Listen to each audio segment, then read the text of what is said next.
Hi. We're back, y'all. Hi. Hi, friends. It's so good to see you guys. Thank you so much. I appreciate you. Look at Dr. Oh, okay. That's my sister. Melissa, I see you sent a request to join. You want to? All right. Thank you, Sharon. Okay, Dr. Ada, you're here. Let's bring you in here.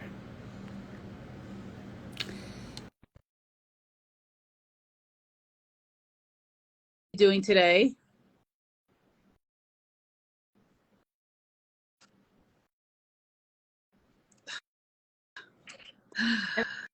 Hello. Dr. Nwoha, there she is already on time and ready to I go. Look, am.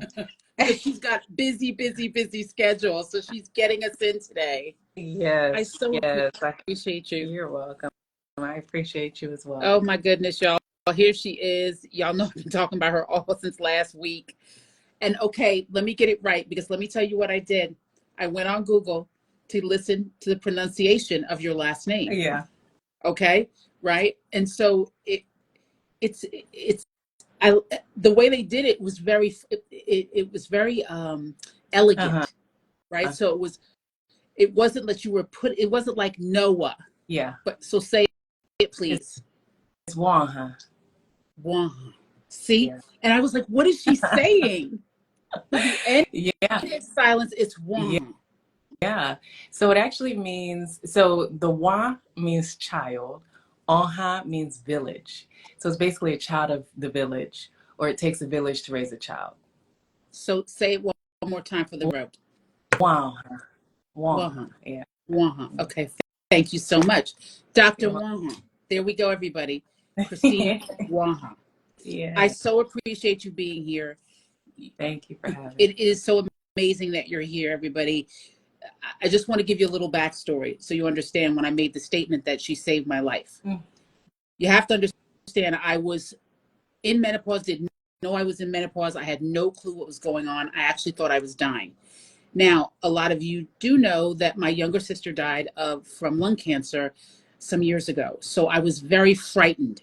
I didn't know what was happening, but nobody could give me any answers. Anywho's, one morning I woke up, it was on a Sunday.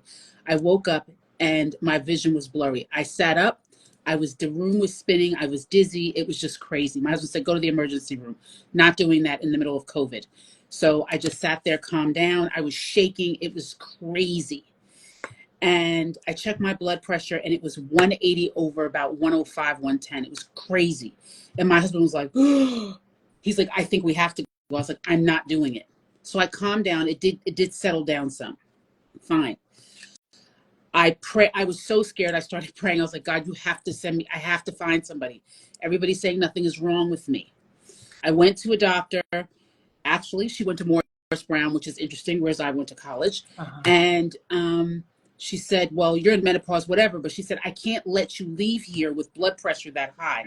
I have to prescribe something for you. And I was like, oh gosh, I'm going to be a statistic. This is horrible. She puts me on amlodipine 5. I start taking it and I'm like, this just doesn't sit right with me. What is happening? No. I can't do this. So I prayed. One day I was not on TikTok. I got on TikTok and you came up and you were talking about high blood pressure and how to lower it naturally. So you were talking about a patient and what you did, and you were talking about different people and what you did and what they did. And you mentioned dandelion root. Yeah. So I looked up dandelion root. I'm like, okay, it's a leaf, it's a tea. You could do it in tea form, you could do it in extract. Then I started reading about dandelion root and thyroid. So I was like, in the leaf form, which was interesting. So I said, okay, wait a minute. Let me do the extract. Literally, in less than a week, my blood pressure was normal, not optimal, but normal, which then, of course, now I'm moving out of the scary place, Yes. right? And then got to optimal. So literally, you saved my life because there's no way that I could exist in that space. I wasn't going to stay on amlodipine. Yeah. No.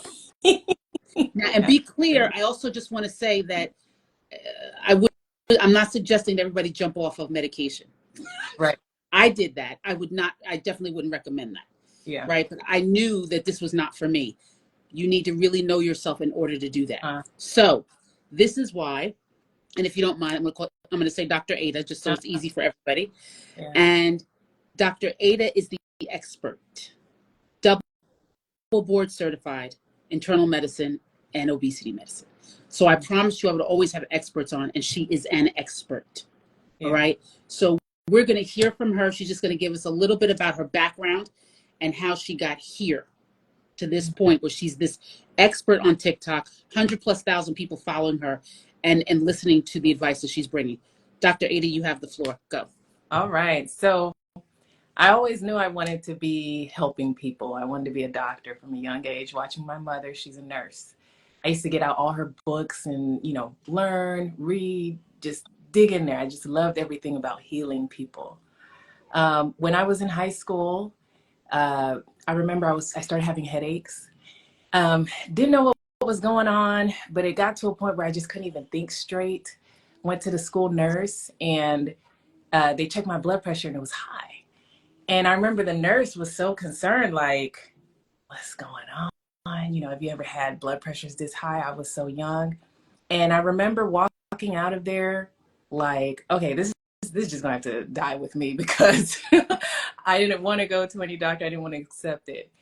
Then it just felt like it was something that just kept plaguing me throughout my life. I went into medical school, had nothing to do with my high blood pressures, but more so again, because I wanted to heal people. And then it reared its ugly head again. My blood pressures were up. So while I'm in these classes, I'm taking these courses, I'm racking my brain like, how like you're waiting for that part of the movie, that light bulb to go off, like they're gonna just tell me how to cure my high blood pressure. And it never really happened.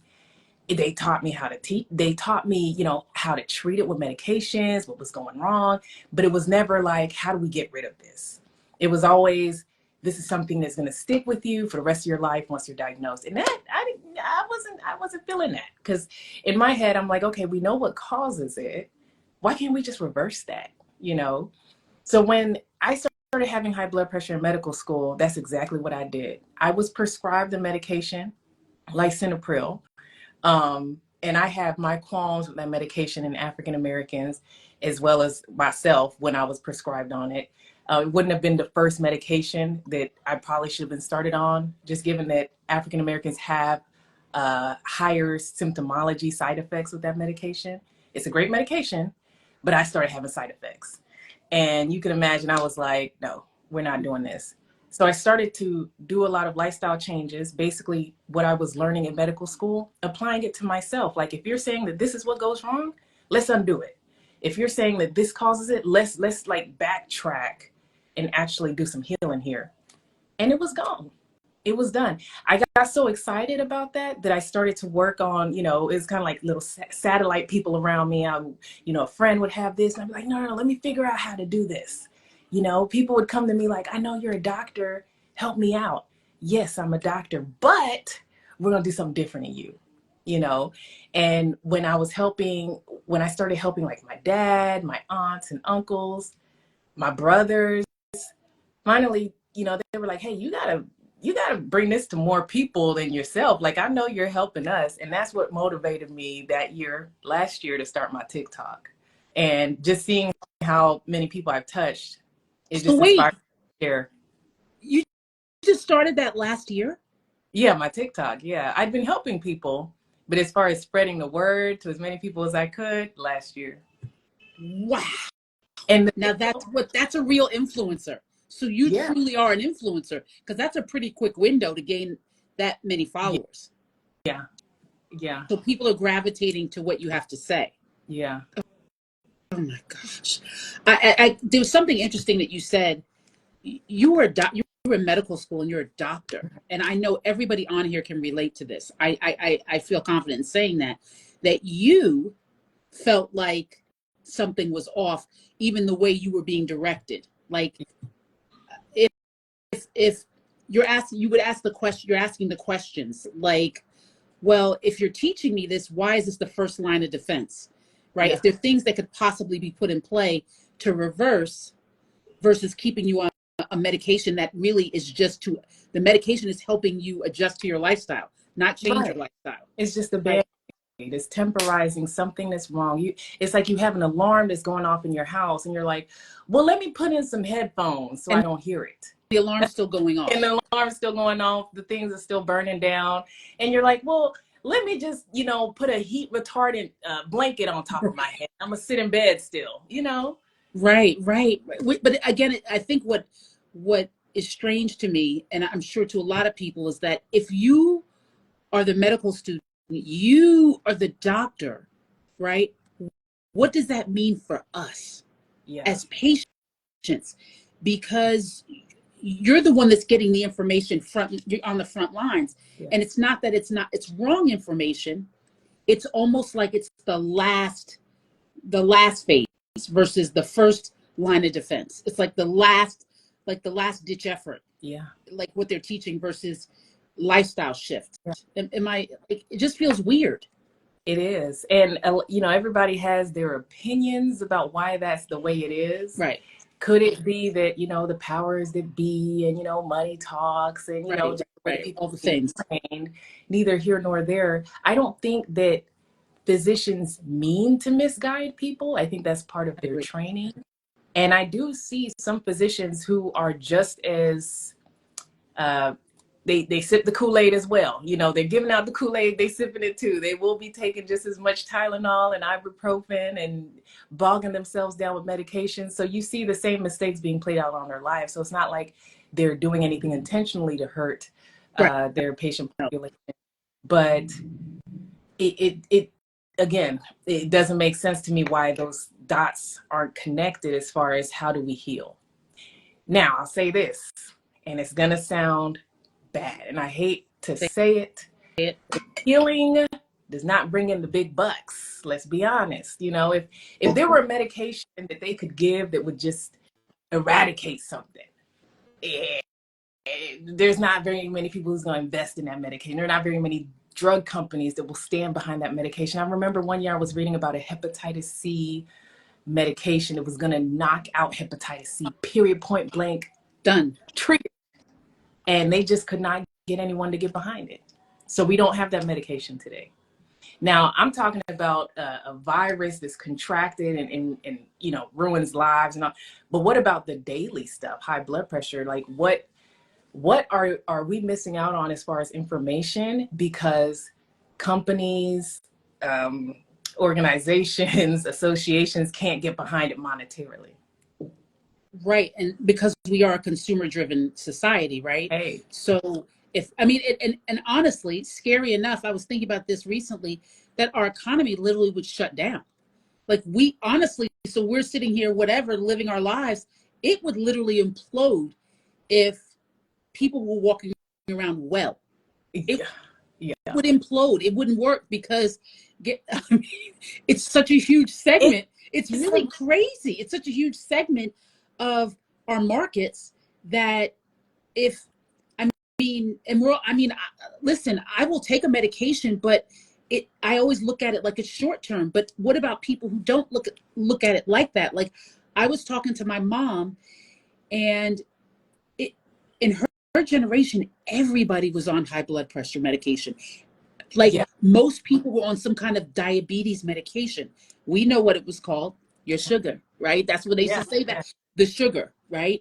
And it was almost like, I'm not going to say a badge of honor, but a rite of passage.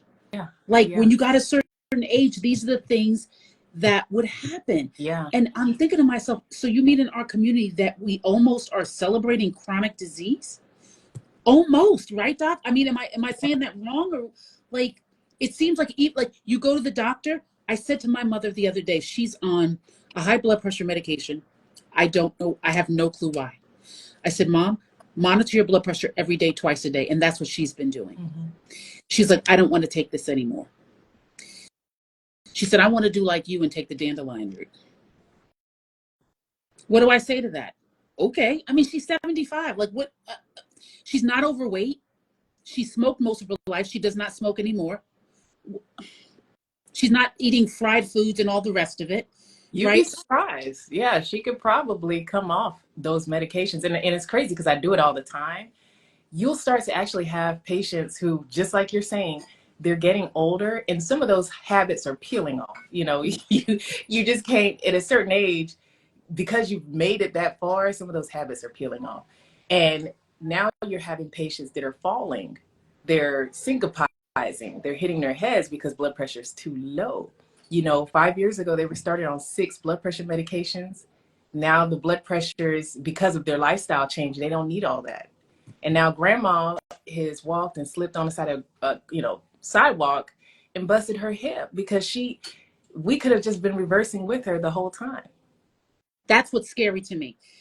Like, she does virtual doctor visits. The doctor actually, they come to the house now. They have a Winnebago, and she goes on the Winnebago and they do everything on this thing, right?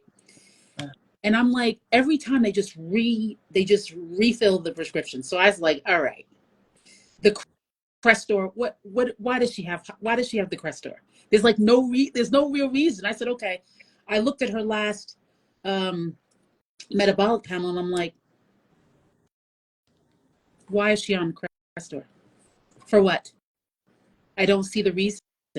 I'm not a doctor, but I see the numbers. I can go on Google and see the number, right? I can see it. Like, she's not even in the realm. It's beautiful. What you're doing is beautiful. And more people need to do that because I've gone through patients' lists and they have 13 medications they're on. And I'm looking around the room because like there are several family members. Why is nobody, you know, we could blame the doctor, we can blame the pharmacist, but they just, at some point we got to be accountable and help out too, because the system is broken.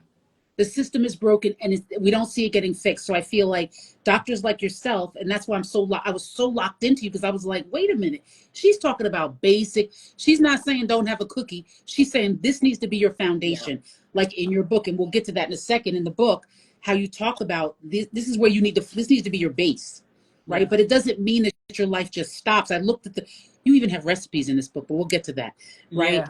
Like, I mean, and it's good stuff, right? So you're not losing anything, right? So now that, like, we're all on the same page here, right? We're not anti-Western medicine. Nobody's saying that. So everybody keep their britches on, right? Nobody's saying that. Okay. All we're saying is that, you know what, there are other options, and that clearly the system is broken, which I don't think there's anybody that would disagree with that the system is broken, right? Okay. So here you are. You've come to this conclusion, you've figured it out yourself, you're healing your family members, reversing diseases, high blood pressure and the rest of it. And you start your TikTok last year. Yeah. Right. And I also noticed you talk about other chronic diseases. And that's why I said diabetes and cholesterol and the rest of it, because you're giving you're giving tangible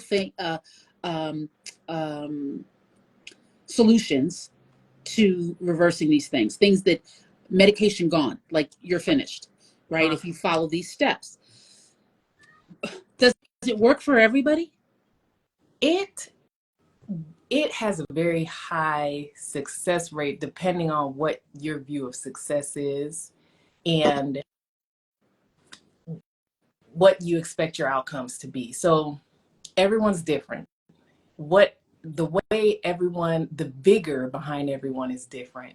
The belief systems are different. So you made a very good point about some of the older generation who feel like this illness and these medications are a rite of passage. Now, telling a patient or a client like that, hey, we're going to get you off everything.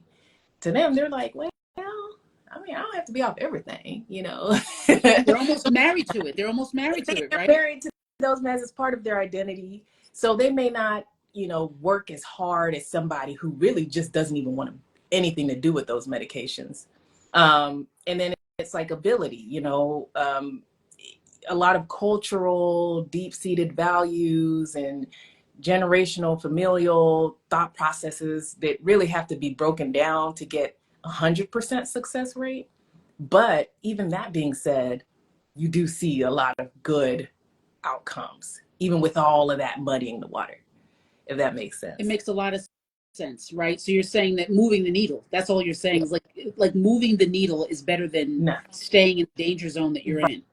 Right. If I can just make you better, if I can get you off a few medications, if that's good enough for you, that's good enough for me.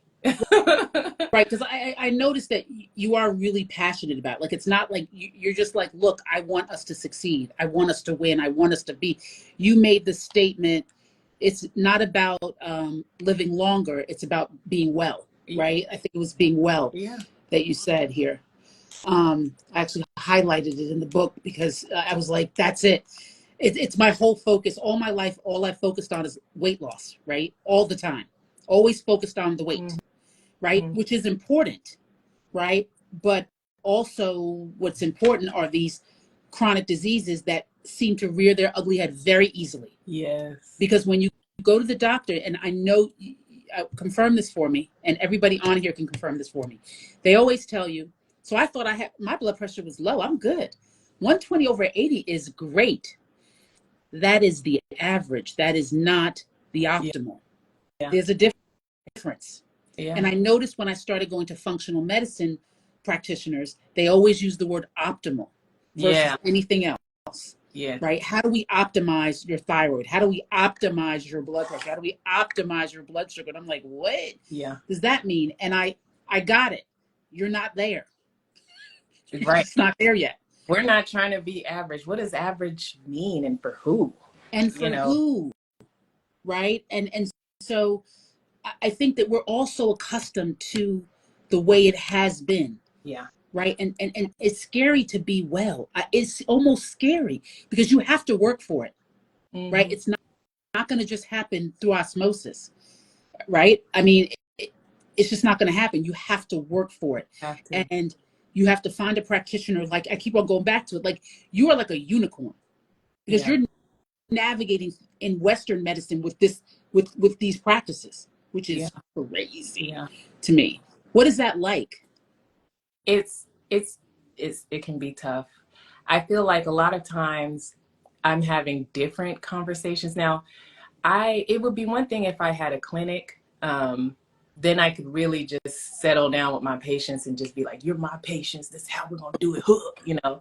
But because I'm a hospitalist, a lot of times I'm treating patients that may not have a doctor, or patients who their doctors are telling them other things. So I'm constantly somewhat going against the grain. I'm used to that.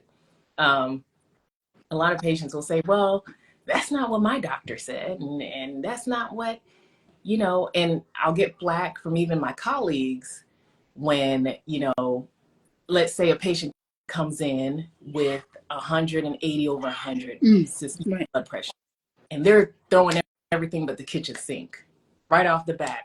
Hydralazine, amlodipine, we're doing beta blocker. And they've known this patient for all of 30 minutes. Probably don't know much about this patient other than what, in 15 minutes they've learned. And I'm like, well, hold on.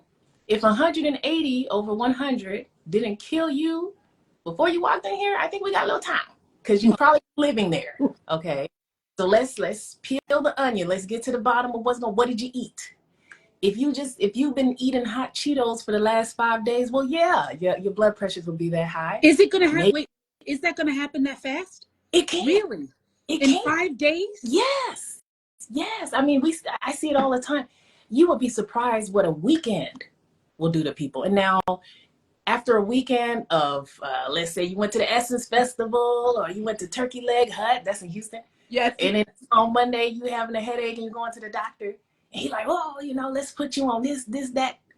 I mean, we didn't even talk about what what started all of this. So sometimes I'm like, when I say, hey, we're not going to do that. We're not going to start all these medications. Let's back up. Let's give your body time to adjust. Let's start with a low dose. Let's see how you react. My goal is to get you from 180 to 160. That's still high, doc. Well, you've been high. Let's see what your body can do. Let's work with you. And then when we're at 160, let's try to get you to 140, Yes. So that I do get a little flack from some of my colleagues, some other PCPs, because they want to do something different. To me, getting you from 180 to 120 in one day is a disaster. One, we have a brain, a heart that's kind of been accustomed to that.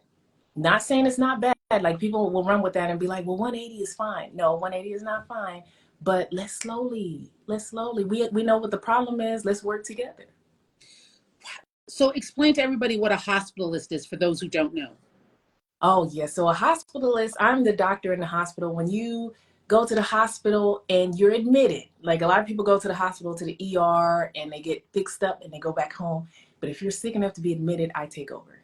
And I manage your care. I coordinate with the other specialists. If you have a heart attack, I'm the first doctor that sees you. I'm the first doctor that's putting in those orders, those medications, and I'm seeing you from the beginning to the end.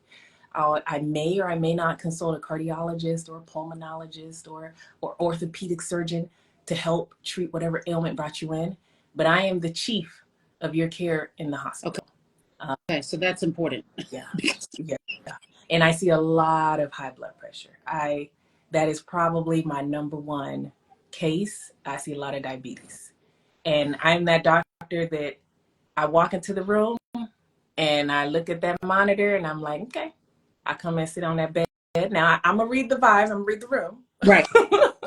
Right. There's On the that. bed, I'm like, what's going on?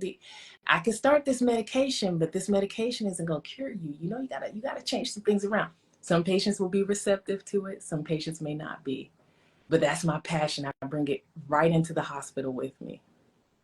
Gosh. So guys, now you know what a hospitalist is because it's important if you ever have to do that.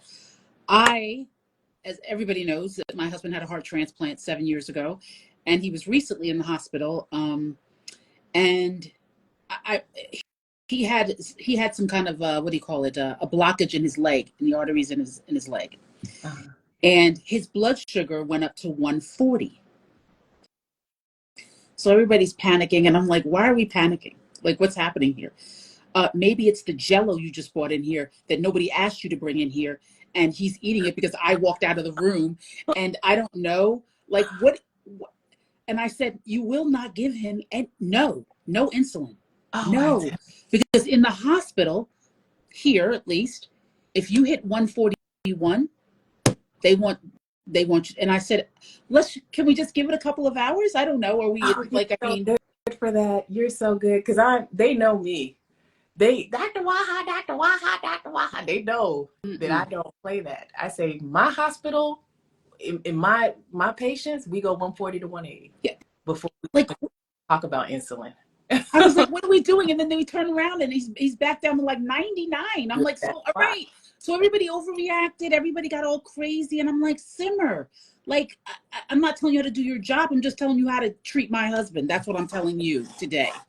Right. So I really encourage everybody to kind of try to be an advocate. Like even Dr. Nwoha is saying, you have to advocate for yourself, and it's okay to ask questions, right? Because that's what I'm hearing from you. Like, yes, it's okay to ask the questions, right? Please ask questions. Have your notepad.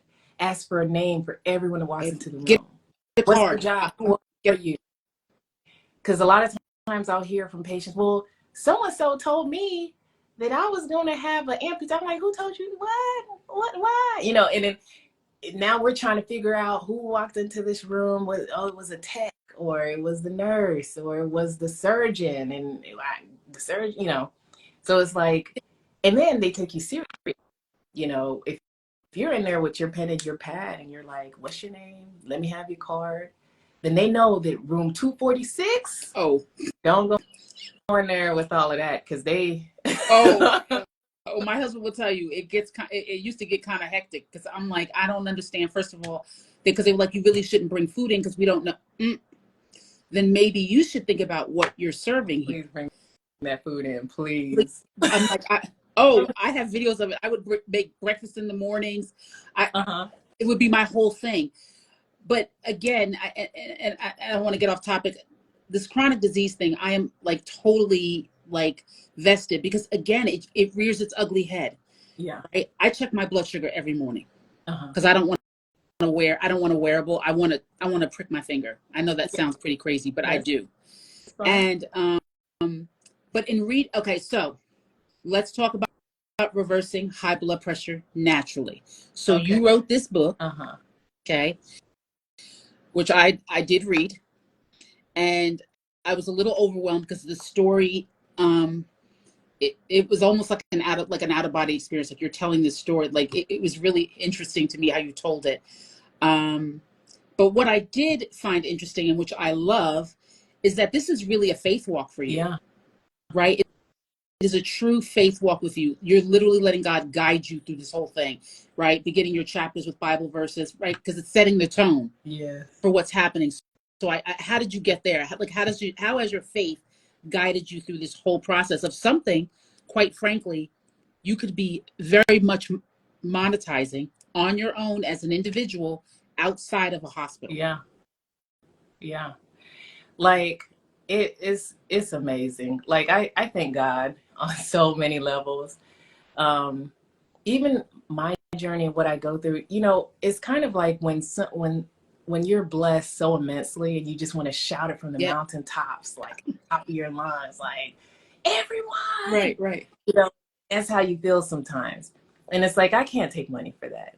It was at a point where I think a friend told me, like, well, you can't just help everybody. I mean, you're going to get worn out. And I was like, yeah, I am kind of getting a little worn out. Like, even with my clients now, I'll say, oh, book me for an hour, 30 minutes, but they all have my number. And, we'll talk for 2 hours. And I'll say, contact me at any time on my phone and we'll look at the medication.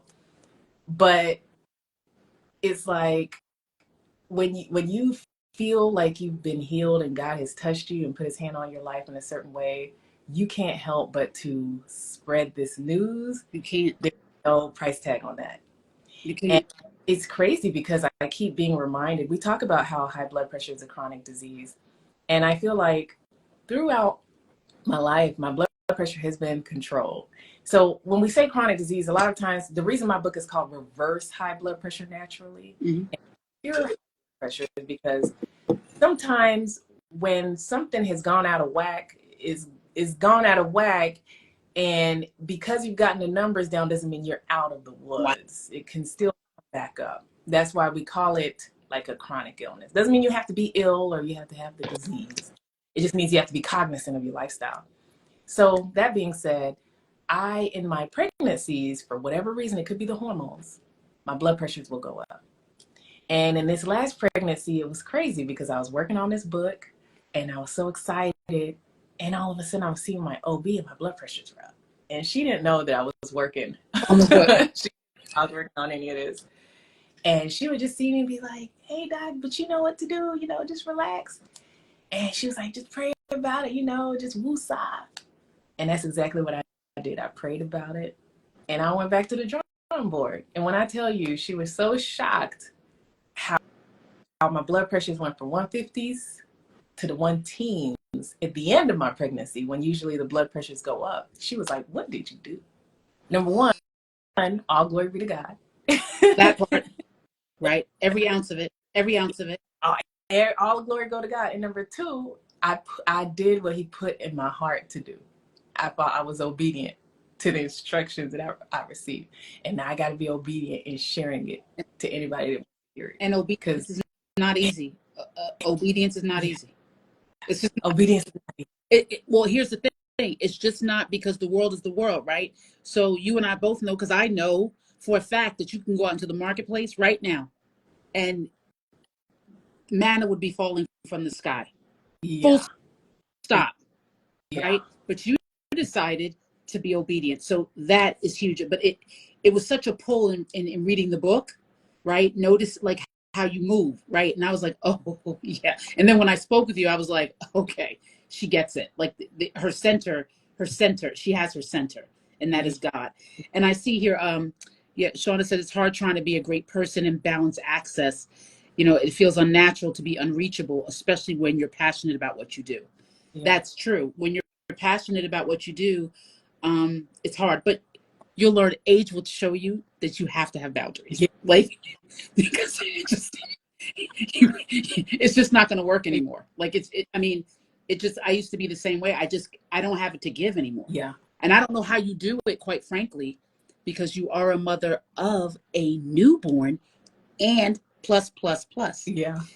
wife, Yeah. plus hospitalist. Uh, So One of the reasons I actually even started putting so I will, usually help anybody who comes to me, no problem. But one of the reasons I started to kind of like build like a clientele and build services, fee for services, was that I found that when people put a monetary value behind what they wanted, it kind of um, equated to some level of seriousness. Absolutely. Because a lot of times I would have people who would be like, I want to reverse my high blood pressure. And I would go all in, you know, I'm passionate, I'm throwing everything at them. And it'd be like, never mind. They won't even walk down the street. There's no accountability. They're not vested. They haven't bought into the process. As my husband says, you must have skin in the game. Yeah, exactly. Skin in the game doesn't hurt anybody. Exactly. Right? So that's the otherwise I would do it for free. I'm like, I would help anybody. But over the years I've gotten, it could feel like you're getting burned when, you're the one chasing someone because, they've poured out all of their, problems and their health issues. And now you're like sucked in and you're like, I just want to help. And it's like, now you're chasing them. And it's like, after so many, it's like you have to kind of protect yourself, protect your spirit, and try to deal with people who are at least showing some level of accountability. Yeah. Because it's a lot of work as far as I'm concerned. Wake up in the morning, checking my blood pressure, checking my blood sugar, then making sure that I have my shake. Then I have to take my walk. Then I have to, you know what I'm saying? Then I got to pray. Then it's all these things, these steps that equal. I got to go to the gym and work out with my trainer. It's not enough for me. I'm not speaking for anybody else, but I have to train. I have to weight train. It's just not, I don't feel right if I don't. Yeah. Right. Then there's that. Right. Then I have to get, it's like all these things that you have to do. Then you have to make sure you've meal planned, which takes me hours. Right. But how do you feel when you don't do any of that? Oh, it turns into something like it's everything is upside. I'm in the upside down world. Like I'm not nothing is right. And then I feel guilty because what happens when you don't meal plan? Yeah. You're off the reservation. You're at Chipotle. Yeah. Right? Yeah. Right. You're at Chipotle. You're at Whole Foods playing games on that bar. Right. It's that. And it's none of it is good. Yeah. You read the ingredients. You go to Whole Food and you read the ingredients, all the seed oils all day long. Like this is Whole Food, right? You're thinking you're good. Oh my God. Canola oil, vegetable oil, all the things. And I'm like, why? You can't even make a salad here. What's happening? A friend showed me something where she said she was in Whole Foods looking for a healthy meal. And one of the entrees she picked up had 50% of your daily value of sodium. And I was like, whoa. And it was like a little bitty meal. It's not even worth it. So like literally, I had 20,000 steps on Monday. Oh, 20,000. Wait, because I worked out, but I did meal plan. That's what it looks like for me, because I'm making meals not only for myself, as my mother's on as well. Okay. Hey. She said, you meal prep for your mother. Yes, I do. Because I want to make sure that she has the best of the best, so that, her runway, she's not going to have another 75 years, right? So I want to make it the best as she can. Like she used to love, before I brought her here and she moved in with us, she loved candy. Well, we don't do candy here, right? So she doesn't eat the candy. Yeah. She just doesn't eat it. All right. So we've done that. All right. So yeah, I really want to get into this book. So can you just give us the Cliff Notes version of what is high blood pressure? What is hypertension? So basically you have these vessels going through your body. They're like garden hoses, okay?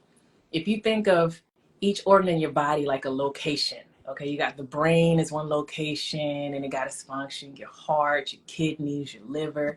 And then you got the hose that are running and it's like feeding it water. We'll call it water for now. It's blood, but we'll call it water. Right. And for whatever reason, the pressure that is hosing those locations is too high. Whether that be because, you've turned the water up, you've increased the volume, or the hose is just getting really tight. Kind of like when you kink the hose in a way when you're kids and you kind of try to spray somebody down in a way. Yep. Now that increase, you would just think, okay, it's just more water coming out. What's wrong with that? Well, if you consider that location to be a beautiful, immaculate garden, and now you're increasing the water, you're taking like a fire hose and spraying a garden, everything is getting drudged up and damaged. And those are literally the cells in your body. Those are literally your organs that are just being pounded with that blood pressure. So when you take medications, because we understand the pathophysiology, we understand that's bad. So then we're going to give medications to stop that from happening. And this is Right. where medications are beautiful, because medications, for somebody who's having this disease process going on, can lower the blood pressure. It will go in and it will, if you're having increased constriction of the vessel, like it's just real Yep. tight, they'll give you a medication, they'll go in there and dilate it, and it's cool. The problem with that is that the way in which the body works over time, you start to get used to it. Your body starts to adapt. So 5 milligrams of amlodipine or beta blocker or whatever was cool for you initially, but now you need more. And now not only do you need more, but now your body, because the same insult is happening, the blood pressure is being caused by another mechanism that you need to treat from another direction. And we're just piling medications on, which are good because they're lowering your blood pressure, but we're never really addressing why the blood pressure was high in the first place. A lot of times for us, African Americans, we tend to have problems with salt. We retain a lot of salt, and then our renin-angiotensin system works a little differently. That's why you'll see a lot of doctors put us on lisinopril.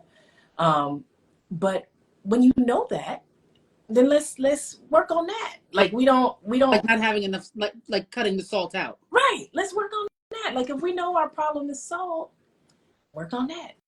And if you can't work on salt, because a lot of people like to dump on salt, then increase the potassium. All right. So you said a lot of people like to dump on salt. We all know that iodized salt is trash. Okay. Yeah. So if you have it in your house, throw it in the garbage. Full stop, right? Like the only thing it's good for is that if we had an ice storm and you want to sprinkle it out to break up the ice. Like that's the only reason. Right. But there's sea salt, right? Kosher sea salt. I'm asking, and I'm asking this with a question mark, right? Yeah. I use Celtic salt. Is there a difference? Yeah. There's a difference. So a lot of these salts, they're the way they're harvested naturally. They have a lot of their original minerals and like the trace minerals still Mhm. in them, as opposed to the table salt, which has been processed, refined, bleached, broke down. I mean, you see it, there are these little tiny crystals. It's heavily processed. Okay. And then they added iodine to it, Mm. which the iodine is good. It's kind of like when you have bread and it's enriched bread. Okay, you broke the bread, bleached it, you made it something that has no nutritional value, and then you want to add the nutritional value, and now we run into that. So, okay. Right. Like you've done all that. Right. Yeah. So are you saying that it's okay to add salt if it's not the iodized salt? Not quite. So, okay, so it's a double-edged sword, because now salt is everywhere. Salt is everywhere. So a lot of times I'll tell my patients, especially heart failure patients, because they have a hard time with this.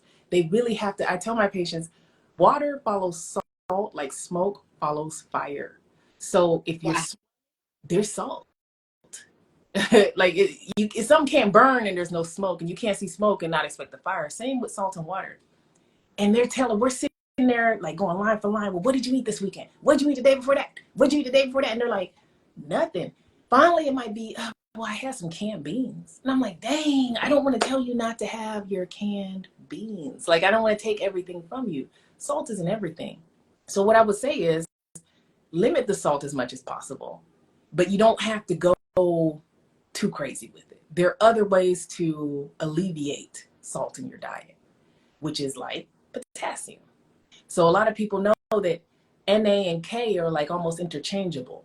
They work at the cells in different ways. They're different. I'm trying not to be too sciencey, but they're like different channels where the body will exchange the sodium for the potassium. So if your potassium is low and your sodium is high, you can't even make that exchange to get the sodium down, which your body wants to do. And you Right. can get potassium in food, in regular food. So it's everywhere in the So food. it's Sweet all, potatoes, yeah, right? it's all our diet at the end of the day. So if you're eating a bunch of processed foods that's heavy in salt, not even iodized salt, the bad Right. salt. I mean, iodized salt isn't a great salt either, but it's like we're not in these processed foods. They're not even using the iodized table salt. They're using the unenriched table salt. And then you're not eating any fruits and vegetables. Of course, your blood pressure will be high. So now you have a patient, and then you're giving them avocados, sweet potatoes, spinach, and they're realizing that their blood pressure is dropping naturally. Of course, they're gonna have success. Of course, they're going to have success.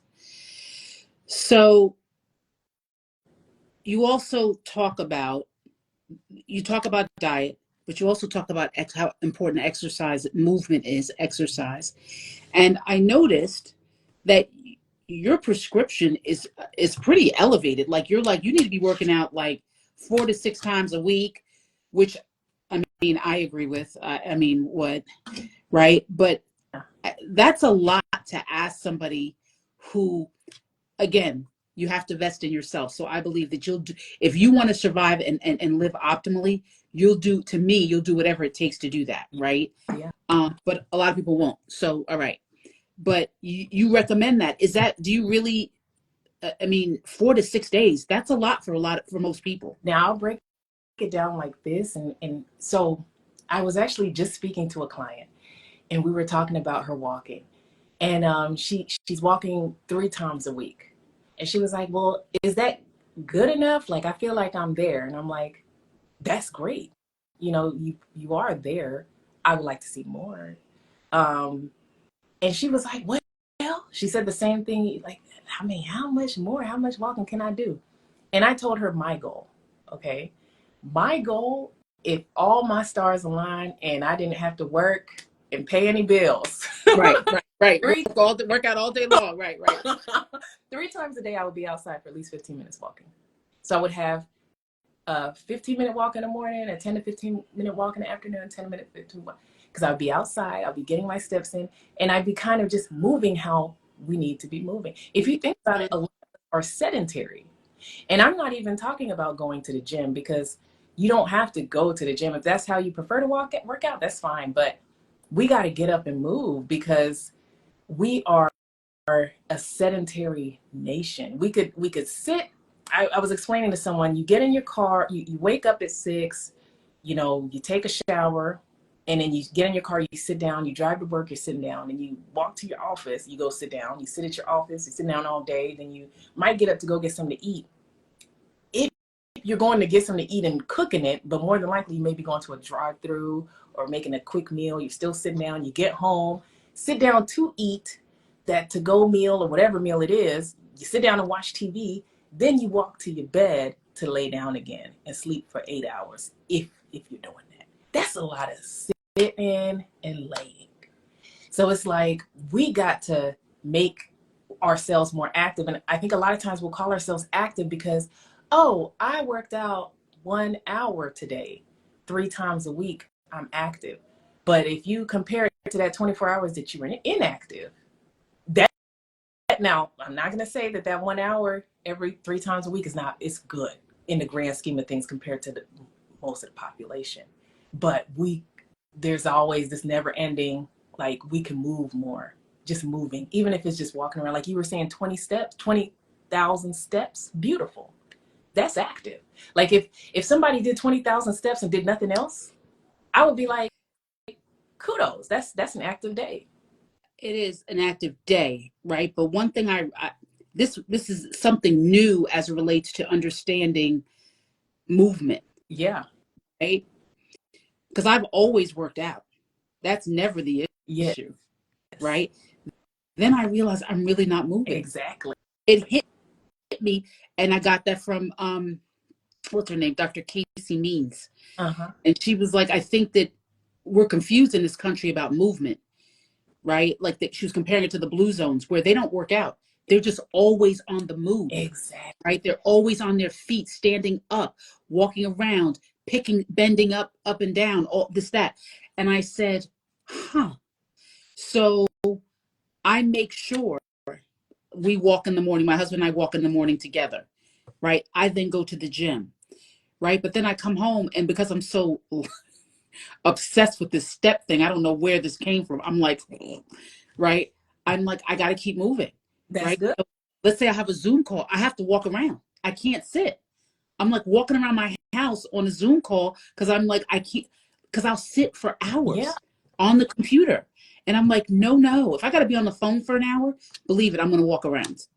And I tell people, I'm like, put some fire on your butt. You know what I'm saying? Like, say, like, get kind of icky with sitting all the time. If you paid attention to how much you sat, you would be like, It's a And it shouldn't be that hard to get to 10,000. It really should not. 10,000 should be like, that's why walking, like, I mean, I'm actually trying to show people right now that it's, I can get 4,300 steps from walking a mile and change, right? I go to the gym. I may only get 2,000, 2,500 because we're lifting. I may get on the bike, me may row, things like that. Well, now I'm only at like 7. I still got 3,000 more to go. If I go home and just get in the shower and and take off my Fitbit and get in the shower and do all this business and get on the call or calls plural, I'm at dinner time. I could be at 8,000. So I'm done. I'm not going outside in 100-degree weather right now and doing some kind of walk. So I've got to figure this thing out here. I got to be moving. yeah, Like my husband's like, can you sit down? Like, what do you like? Oh my God, I'm like, cause I have to get to this. I've got to get to this magical, 10,000 steps, X amount of calories burned. I need to have active minutes. I'm all into that. My heart rate, like, I'm like, what's happening? I just think it matters. it does. And they've done studies, and they've so basically what you're doing is you're kind of doing almost like a reverse study on yourself. You Right. said And you be active, and you've put like a goal to it, and once you reach that goal, you're active, right? But also think about it like this. Have you ever seen people who are just fidgety? yes, They're just fidgety. They're always moving. They're always, they're singing in the shower. They're twirling. Those people tend to be healthier, tend to be fitter, rarely are they overweight. And so as scientists, you would see that population and try to extrapolate, what it is about these people that makes them successful in this regard. And that's exactly what you're doing. You're just seeing that these people, or the people that have this goal that you have, they're more active. What can I do to emulate that in my steps, in my activity, even if I have to put a goal step count? Whereas, hey, you don't have to hit 10,000 or 20,000 every day, but it's your goal, and you will sure try to attain that. and you have to, because again, most everybody I know, they have children. I'm like, you say you love your children so much. Well, don't you want to be present for them, Yeah, and so make their life easy so they don't have to take care of you? As my friend Dr. Sheila has always said, don't you want to be able to get on and off the toilet? yeah, Like basics. Don't you want to be able to be independent? I mean, that's my biggest fear, is being independent at 52 years old. And I don't want to depend on anybody at 65, 75. I don't want to have that.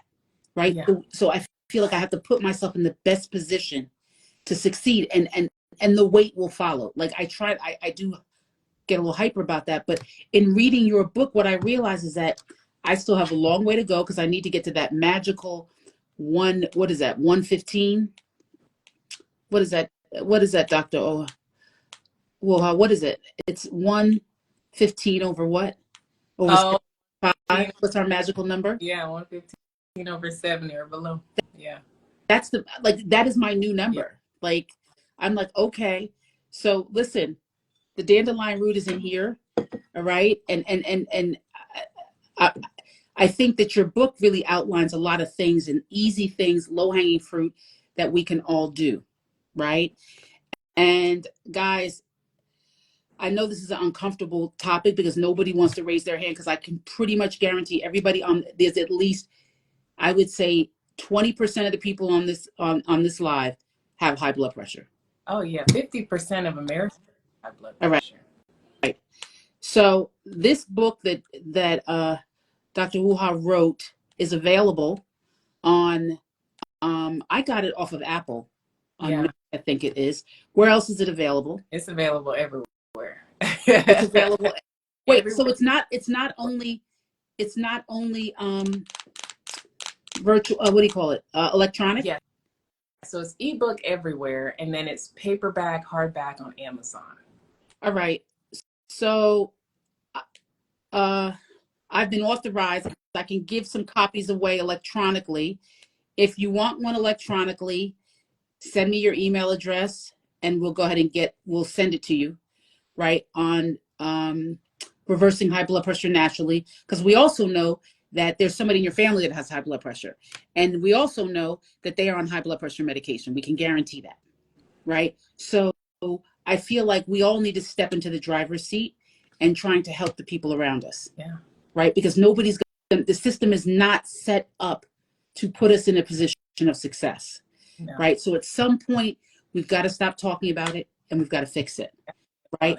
And Dr. Ada here has already set us up for success. Already set us up for success with this book.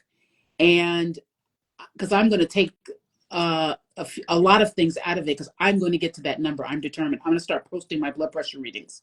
Yeah. All right. I'm going to be tagging you. Look. And hey, and you know what? My mom always said, you aim for the stars, you fall on the moon.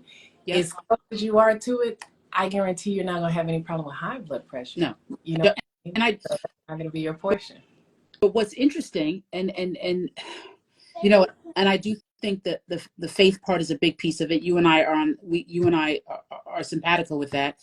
And I believe, like, I pray for discernment. I pray for the removal of gluttony, right? Because I emotionally eat, right? I pray for my wellness to get up and do everything that I'm supposed to do every day and the energy that I need to do what I need to do.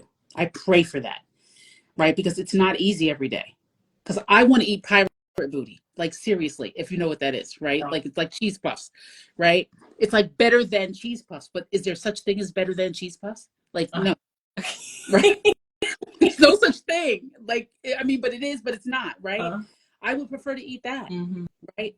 And you just can't. I can't. No. And that's just a fact. But some days I fall short, right? So I pray. I pray for it. Like, this is not what I need to be doing. Good once in a blue moon. You know what I mean? Like, you know what, Dr. Ada, I'm going to be honest with you. Here's why. I have an obsessive personality. Okay, so you know yourself. It's not a quarter of the bag. It's not a half of the bag. It's the whole bag watching Game of Thrones. Okay. That's what it is. Okay. All right. So we don't do it. We just don't do it. Yeah. No, I had to bake from, I have a pound cake company, Buntish. I usually don't eat my own product. Well, I was baking the other day. And what happens? Let me taste it. And there goes the slope. You're down there. Yeah. You follow what I'm saying? It's not just, I started with paper thin. Like, I was like, let me just take a sliver, right? And then it was like, well, you know what? Let me just have a little bit more. So I've made the decision that, you know what? That's what employees are for. Why am I here? Why am I doing this? What's the point? I don't belong here. I don't need to be doing it. Right? Yeah. So for me, it's being excessive. I just believe that we have to do what we have to do. And I think this book, which I got scared when I got toward the end with the physical activity and the prescription of the Mediterranean diet, which is hard for me to subscribe to because I have a lot of allergies and food sensitivities because of the gut. Yeah. And that's a whole separate conversation. I will say that I am a fan of, I like the reason I like the Mediterranean diet is only because a lot of people are familiar with it. Yes. And studied. I don't believe that is the only diet you can use. I like it better than a lot of diets. I even like it better than the DASH diet. So if we're going to call out any diets, I would call out the Mediterranean, but I am not all or none for that. I'm more so whole food, plant-based, plant-forward than Mediterranean. So if you can't do the Mediterranean, just make sure that your plate is colorful. So interesting. Okay, I was looking for 2 more minutes. Let me just ask this quick question. So I am protein heavy. Yeah. And so my body really responds to it, right? Mm-hmm. I do eat vegetables, so let's like, and I try to, how I try to start with it, like I put kale in my protein shake, right? Just because I don't want to make sure if I skip or do something, here we go, right? So I put kale in, and I don't know if anybody else does that. You can tell me if you do. Kale in. Usually for lunch, I will have a salad and tuna because I want to hit these protein goals, right? Especially with the menopause and all this other business, it's just too much, right? I would like to be plant forward, but I don't know how to do that and aggressively. And I say I like to choose plant forward, Yes. right? But I don't know if I don't, with all the research that I've done, I don't know how to accomplish hitting 150, 170 grams of protein every day. Oh yeah. I don't know how. Don't. I don't know how to. So, for instance, I don't. We eat canned beans every now and then, but I'll just buy the beans and throw them in broth, and like I mean, it's not that complicated in the crock pot. Like you don't need canned beans. I mean, it just takes a few hours, right? But for me, when I do things like beans, chickpeas, things like that, it triggers me wanting carbs. It's like a trigger because I think naturally, of course, how we all grew up, what happens with beans? You have rice. And not that that's bad, but I don't want to do that every single day of the week. So how do you suggest people, or how do you hit that protein goal being plant forward? Yeah, it would be. Now, excuse my daughter in the It's background. fine. But It's 7 o'clock at night, honey. Wait, look, okay. But that is tough. So, and I see where you're coming from because I have a very high protein goal. And that's just gonna take some finagling with different recipes, like some other maybe tofu, Okay. lentils, just kind of. I usually have a list, and I'll get that to you, and I'll probably forward that to you for your followers as well. But finding other high protein foods that can disconnect that dissociation for you in a way. Okay. We're so used to the beans and rice that's natural for you. We're not going to fight it too much. Let's get another high protein source that's new to you and make it in a way that is, palatable to you, and get some different associations with a high protein meal. I like that because I definitely would want to visit that, and even my household visit it because they would be open to it, Yeah. right? For all of us, because again, we can all use more plants, Yeah. right? Like I mean, I'm not saying remove it, but I think that's a good solution. Now, really quick, you also said that I noticed, I don't know how I missed this, but I manifested your 2 additional books. So I didn't notice that on the back, the very last page, you're talking about you're going to do how to reverse diabetes naturally. Oh yeah. How to reverse cholesterol naturally, right? Yes. And I was saying this not knowing that you had this book. I thought that they were on the way. Yes, they're on the way. We actually, it's available for pre-order. And so, yeah, I had to do that one. That was for my daddy. We've been working hard on that one. And that one I put out because I'm putting everything into that one because I have a lot of family members that have diabetes that we are reversing. My mother-in-law is here. We have reversed her. So. And that's a slippery slope. Really quick. Okay, one more thing. Sorry, Yeah. one more thing. So this morning, interestingly enough, I checked my blood sugar. Yeah. So everybody, I do believe that either you should be doing a wearable or you should be checking it. Because it's such a slippery slope. Yeah. My right arm, my right hand was 85. My left hand was 105. Yeah. Same time. Yeah. Do I take an average? I mean, how does that work? So what I would recommend is the more data, the better. The more data, the better. The more numbers you got, the better. It's kind of like playing a game of darts. If you throw one dart, I don't know if you're a good dart player or not. Were you lucky? But if you throw 100 now, we're going to know when they spread out all over the room and only one really did hit the bullseye. So interestingly enough, 85 is actually normal for me. Like that's, yeah. But that's why I was like, 105. What are we doing over here on the left side? Like, what's happening? It could just be, there are a lot of little things that can change the blood sugar. So I'm more apt to think that something funky Okay. was going on at that time.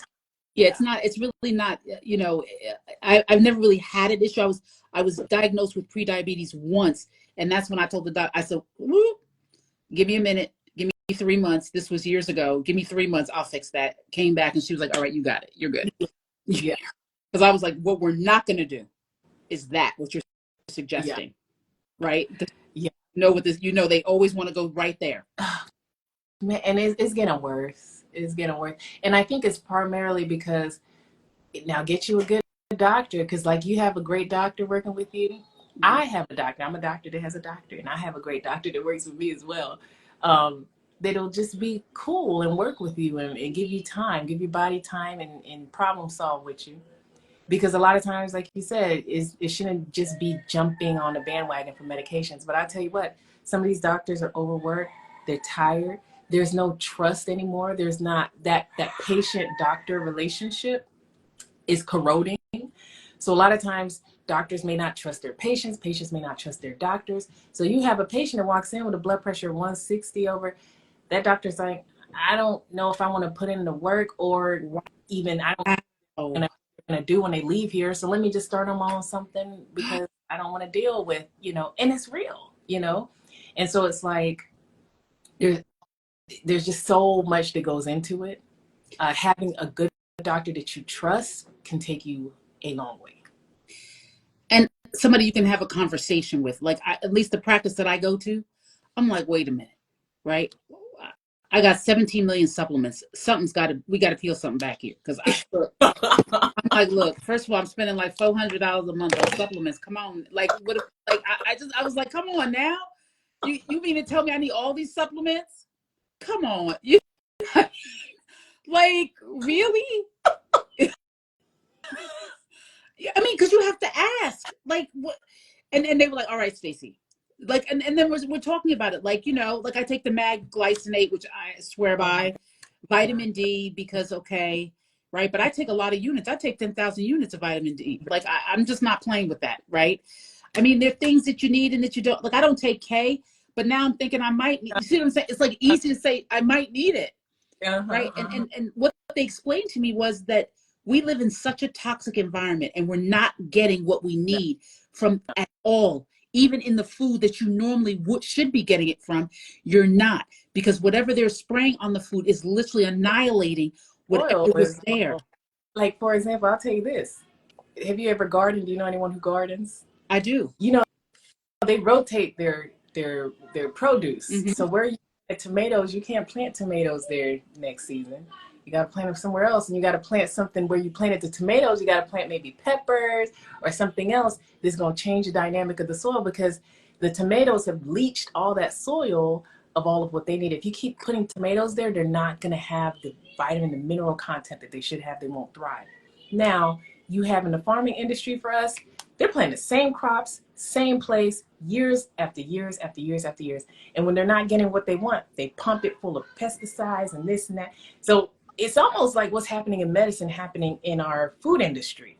You're seeing a problem, instead of attacking that problem and, rotating the crops or planting something different or trying something different, they're like, no, we're just going to put a Band-Aid on it. We're just going to do GMO. That'll survive. We're just going to put pesticides. That'll make it. And then you're eating an apple that is different than the apple that was the apple 50 years ago. Or the apple 30 years ago. I mean, like 30 years, or the apple 5 years ago. Well, literally, right? And that's scary.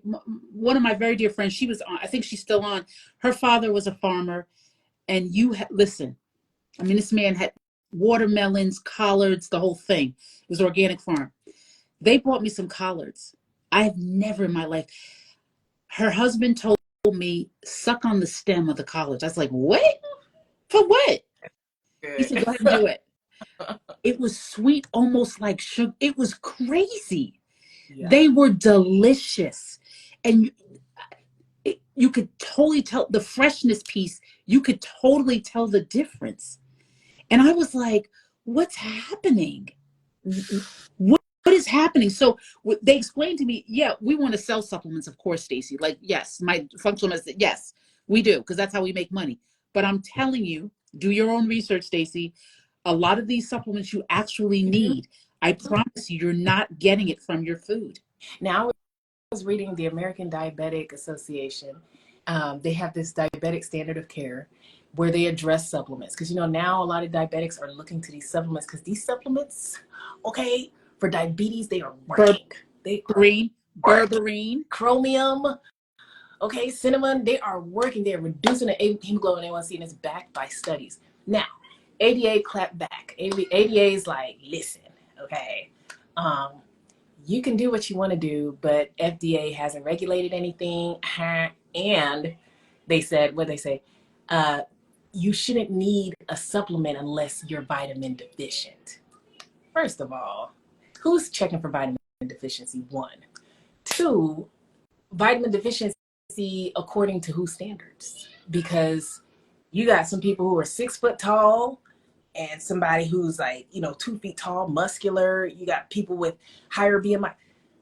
And we put them all on the same level of RDI. It's just so lame. It's so lame. Someone who's sick, like someone who is sick may need more zinc in a particular period of their life than someone who is well and getting plenty of sunlight compared to someone who has vitamin D. And what are y'all talking about? And I think that's part of the problem. And we've now adapted that. So when people say things like, I did this and it worked for me. Well, that's great. I say it all the time, but it doesn't mean it's going to work for you. Yeah. Right. So when people say, like, and you and I, we had this conversation, we talked about weight loss, right? When I did a healthy keto diet, it is the best I've ever looked, the best I've ever felt. Right. And then it just stopped working. Yeah. When I hit menopause, no go. And when the liver started acting all funny, guess what? No, because I can't process fat the same. Right. So it doesn't work. Right. All right. So we are all individuals with our own DNA strands. We all are different. Right. So what works for you may not work for me. It might work, but it might not. So I feel like this whole thing about one size fits all is insane. And we also, as a culture, need to stop with that. Yeah. Everybody is different. Why do we think we would react the same on the inside? I have some clients who respond to chromium. Some take berberine, their stomach burn up. Then the other people take this, and some people are taking magnesium, and that solves everything. Some people need 5,000 vitamin D. Some people need 50,000. It's all like a trial and error. It is, and I think that in partnership with a practitioner, I feel like you have to put your foot in the water and say, okay, what about this? What about that? What about this? What about that? And then you'll start to figure out how things work. I decide, like, also with my snacks, right? There's also this amazing cookie that I found, right? My husband loves sweets, full stop. And I said, okay, we can't eat Lorna Doones in our house anymore. Like, they're trashy. I found a shortbread cookie that has 3 ingredients: sugar, flour, water, and eggs, 4.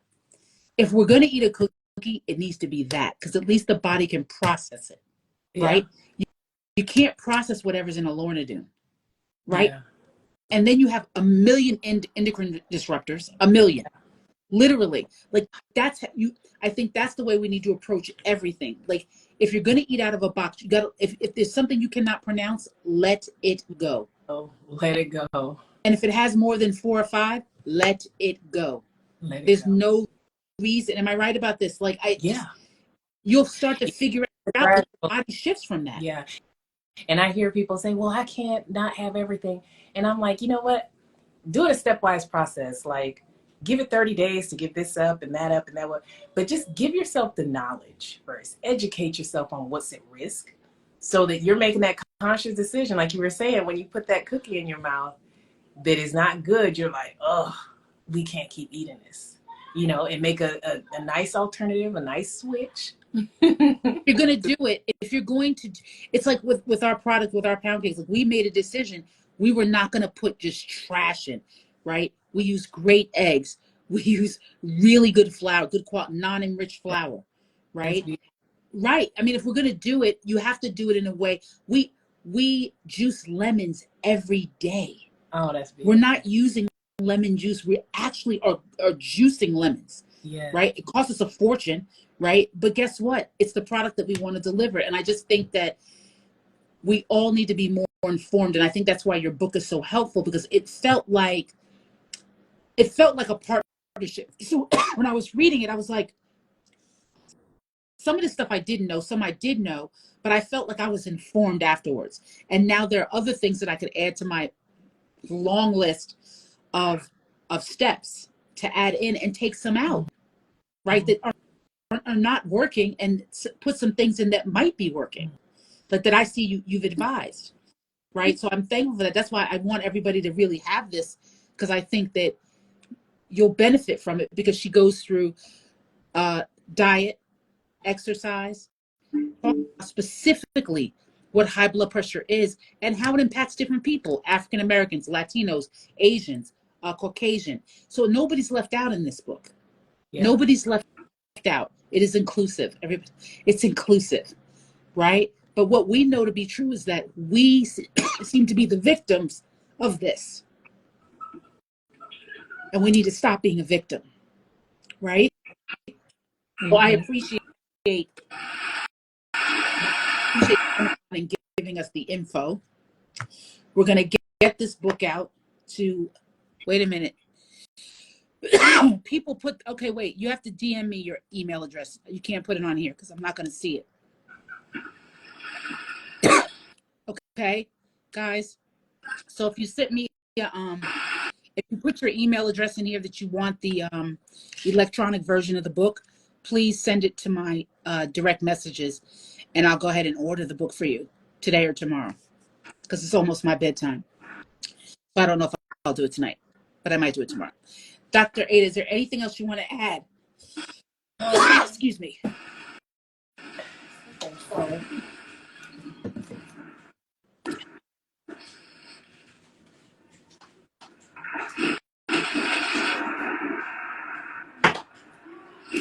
I don't know. I'm hearing a lot of feedback over there, but all right, I can hear you. Is there anything you want to add and let us know today? Yeah, just check me out. Go to my website, DM me, email me if you have any questions. I'm happy to help. I'm happy to break things down for you. And also check out my books, Reverse High Blood Pressure, Reverse Diabetes. I got Reverse Obesity, Reverse Cholesterol coming. We're going to hit all this stuff naturally. So which one is pre-cell? What is pre-cell? Pre-cell is diabetes. Type 2 diabetes is pre-cell now, and then high blood pressure is out. All right. So, okay. So if it's pre-cell, when does it release? It releases on the 29th of November, 29th of September. Sorry. All right. Very good. Good. All right. So if you want that, the pre-cell, send me your email. I will get that for you. I will order it, and then it will come to you when it comes out on September 29th. But guess what? Dr. Ada's going to come back anyway. Aren't you, Dr. Ada? Yes, I'll be here. And we'll talk about diabetes specifically, because I feel like that's and obesity. Yeah. Yep. I appreciate you. I appreciate you as well. Thank you so much for coming on, and we will talk soon, guys. Thank you for joining. Spread the word. Go follow Dr. Ada, TikTok, Instagram. You're on Facebook too, but here we are here on Instagram. Go follow her. She gives so much information and practical information that you can use. I appreciate everybody jumping on. Dr. Ada, we will chat and figure out our next steps for our next time that you come on. Yes. I have so much. Thank you. Thank you so much. I appreciate you. All right. Have a good one. Bye.